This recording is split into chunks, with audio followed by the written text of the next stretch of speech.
और वीर प्रभु के भक्तों का क्या अधिकार इस पर रहता है, और बाद में आने वाली कमेटी यदि कोई संशोधन करना चाहती है तो उसकी क्या जिम्मेदारी उस पर बनती है?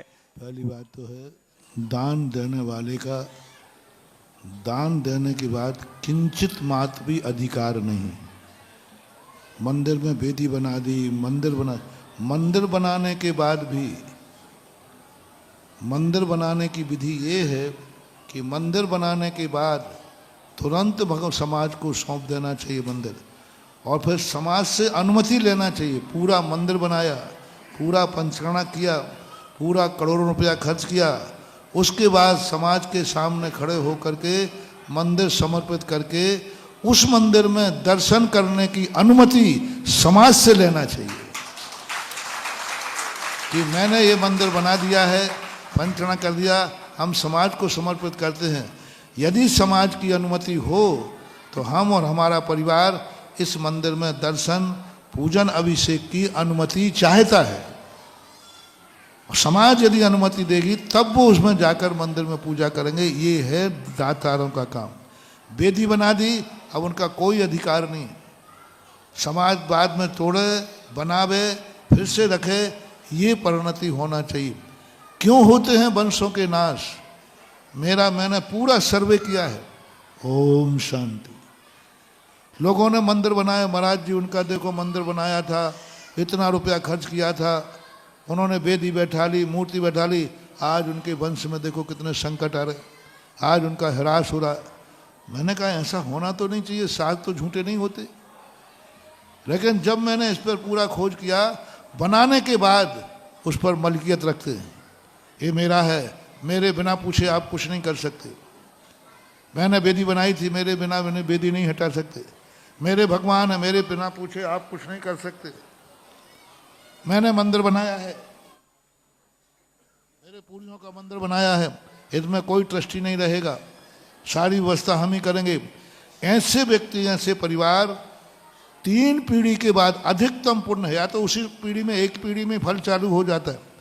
यदि पूर्व का पुण्य है तो तीसरी पीढ़ी के बाद उनका ऐसा डाउनफॉल होता है, ऐसा डाउनफॉल कि उनके वंश की जो इज्जत थी वो दूषित हो जाती है, कलंकित हो जाती है, और उनका समाज में सम्मान भी खत्म हो जाता है, और अर्थ संबंध भी धीरे धीरे डाउनफॉल। हमने देखो जितने मैंने बनाए और उस पर अभी कब्जा करके बैठे हैं, अपना परिवार का ट्रस्ट बना लिया, अपने स्वयं कब्जा करके बैठे हैं। उनके वंशों की हालत देखो। उनने जिन्होंने मंदिर बनाया था पूर्वजों ने, उनकी तूतू बोलती थी, और आज उनकी वंश की अपने घर में भी तूतू नहीं बोल रही। इसलिए मैं तो अपने भक्तों से कहना चाहूँगा, मंदिर वेदी बनाने के बाद तुरंत प्रतिष्ठा के बाद छोड़ देना चाहिए। मूर्ति पंचकल्याणक में प्रवेश करने के पहले त्याग देना चाहिए। आज से भगवान की मूर्ति पर मेरा कोई अधिकार नहीं है, हम भगवान मेरे नहीं हैं, मैं भगवान का हूँ। समाज, पंचायत कमेटी यदि अनुमति देगी तो हम अभिषेक पूजन कर लेंगे, नहीं देगी तो कोई बात नहीं, मैंने तो दान दे दिया। अपने दान पर अधिकार रखना इतना ही पाप है जितना कि नारियल चढ़ाने के बाद पुनः उठा करके खा लेना। नारियल चढ़ा दिया और फिर उठा पर उस पर अपनी मलकियत रखना। इसी प्रकार दान दे दिया तुमने, वेदी बना दी, मूर्ति बना दी, मंदिर बना दिया, अब भी तुम कहते हो मेरा मंदिर है, मेरे पूर्वजों ने मंदिर बनाया था। ऐसे लोगों के ऐसे अशुभ कर्म के उदय आएंगे कि उनको रहने के लिए मकान भी नहीं बचेगा, ध्यान रखना। फिर वे मकान में रहने लायक ही नहीं बचते, मकान ही नहीं होगा, रहो अब किराए से रहो फुटपाथों पर। क्योंकि तुमने किसी मंदिर पर मलकियत की थी, तुमने मंदिर में विघ्न डाला था, वेदी क्या बना दी तुमने। अब किसी को कोई मौका नहीं देना सकते आज। नहीं, हमारा कोई अधिकार नहीं, हमने बना के दे दी।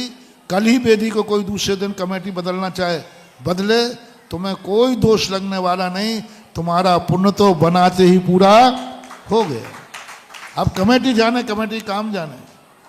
और ऐसे जो अड़ंगा डालते हैं मंदिरों के काम में मलकियत रख करके कि मेरा मंदिर मेरे पूरे, तो इनके आप देख लेना ऐसे अंतराय कर्म का बंद होगा कि कल के दिन ये रोएंगे तो कोई आंसू पोंछने वाला नहीं मिलेगा। मकान इनको किराए पे मिलना भी मुश्किल हो जाएगा, इनके मकान ही मकान रहित हो जाएंगे। धर्म कार्य को बहुत सावधानी से करो, दान दो मत, दो तो अपना देने के बाद भूल जाओ कि मैंने दिया था, मेरा काम तो हो गया। ये बहुत बड़े दोष अपनी समाज में चल रहे हैं। बहुत अच्छा प्रश्न आया, जो चेत जाओ, अपने वंश को बचा लो, अपने वंश को बचा लो और दान का तुरंत करके त्याग करो। प्रतिष्ठा होने के बाद हमारा इस पर कोई स्वामित्व नहीं है, समाज जाने समाज का कार्य है। गोमटेज बाहुबली की मूर्ति विराजमान करने पर चामुंड राय को अहंकार था, मैंने मूर्ति बनाई है। कई लोग जिद करते हैं कि मैंने मूर्ति बनाई, पहला कलश मैं ही करूँगा। चामुंड राय ने भी यही कहा, उन्होंने कहा नहीं, सबने कहा साहब आपने मूर्ति बनाई, पहला कलश करोगे। बताते हैं कि चामुंड राय जैसे ही पहला कलश करने गए, अभिषेक किया बाहुबली का गंधोदक नाभि से नीचे, सब आचार्य चकित रह गए। जब एक सामान्य जनता ने लोटा ढाला, लुटिया ढाली और गंधोदक जमीन तक आ गया। ये प्रसंग आया है तो सारी समाज के लिए है। मैं कह रहा, एक मेरे भक्त ने एक मंदिर बनाया, पूरा पैसा उसने लगाया, पूरा पंचकर्मा का खर्चा उठाया, आय सब समाज की थी, वो व्यय उसका था, सब किया। अंत में जब मूर्ति विराजमान करने की बात आई तो समाज ने कहा शेठ जी विराजमान करेंगे, इन्होंने इतना पैसा खर्च किया है, इतना पंचकर्मा किया, मंदिर बनाया, इतनी बड़ी थी, सब ने गए। तो वो मेरे पास आशीर्वाद लेने आए, तो मैंने कि अपन को विराजमान नहीं करना। तो बैठ गए, बोले महाराज जी, मैंने कि बोली लगाओ। बोले महाराज जी करोड़ों रुपया खर्च कर दिया, 2-5 लाख की बोली में क्या होना है? अरे सेठ जी वैसे ही दे देंगे। मैंने कहा मैं तो मना नहीं कर रहा मेरे से पूछ रहा है तो मेरा भक्त है तो नहीं विराजमान करेगा, और तुम्हारा नागरिक है तो तुम्हारी बात करके विराजमान कर लो। अब उनके भाई समाज की मानो, मैं कहाँ मना कर रहा हूँ, मना लो आप। तो समाज कहता हमारी तो सहमति है। मैंने कहा भक्त को सहमति नहीं है, नागरिक को सहमति है। तो सेठ जी कहे महाराज की आज्ञा के बिना तो नहीं बैठा लूँ मैंने कहा नहीं बैठा। समाज ने पूरा हिसाब, करोड़ों रुपया खर्च किया था और मूर्ति मुश्किल से 2-5 लाख की बोली लगती। मैंने कहा नहीं, अपन को नहीं करना गलती।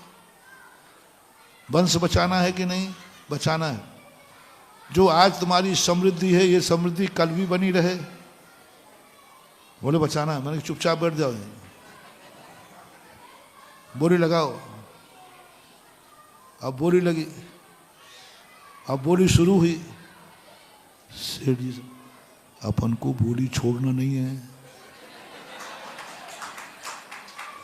लगाओ बोली। बोली लगी, 5-7 लाख जो भी गई है वो बोली गई और सेठ जी ने ली। अब बोलो मालिक बनकर विराजमान की कि श्रावक बनकर के विराजमान की? श्रावक की लाइन में लग जाओ। अब मेरी मूर्ति नहीं है, प्रतिष्ठा हो चुकी है, हमने मूर्ति दान में दी है, हमने भगवान दान में नहीं दिए हैं। विराजमान करने के पहले कितनी तुमने क्या दिया है? मूर्ति के पैसा दिए है ना, तुमने मूर्ति दान की है। और पंचकर्मा के बाद मूर्ति नहीं है महानुभाव, भगवान है। और भगवान का दान देने की औकात मत रखना रे, बिक जाओगे। हाँ, मखाने बिक जाएंगे। इसलिए प्रतिष्ठा के पहले प्रशस्ति, अपनी प्रतिष्ठा के पहले इसलिए लिखी जाती है क्योंकि मूर्ति पर प्रशस्ति लिखी जा सकती है, भगवान पर नहीं लिखी जा सकती। तो भगवान बनने के बाद फिर अपना कोई अधिकार नहीं। हम सामान्य श्रावक हैं, आप भी लगाइए बोली, हमारी लगाएंगे, हमारे पुण्य में होगी तो मिल जाएगी, नहीं तो जो ले जाएगा। अब ऐसा यदि तुम मूर्ति विराजमान करोगे त्याग करके, फिर गारंटी मैं लेता हूं तुम्हारे वंश में कहीं कमी आ जाए तो मुझे आके बता देना। लेकिन तुमने स्वामित्व रखा, अपनी मलकियत रखी, दूसरे से तुमने कहा कि नहीं कोई हिला नहीं सकता ये वेदी को, ये मूर्ति को, हमारे पूर्वजों की है। यदि ऐसी मलकियत रखी तो तुम्हारी एक पीढ़ी की भी गारंटी नहीं है कि अगली पीढ़ी तुम्हारी कुशल रहेगी कि नहीं रहेगी, ये कोई गारंटी नहीं। इसलिए दान देने वालों, धर्म करने वालों सावधान हो जाओ। ये धर्म दीपक के समान है, सावधानी से करोगे तो अंधेरा मिटा देगा, और चूक गए तो तुम्हें खुद को मिटा देगा, ये ध्यान रखना। जिज्ञासा रखेगी बिटिया जो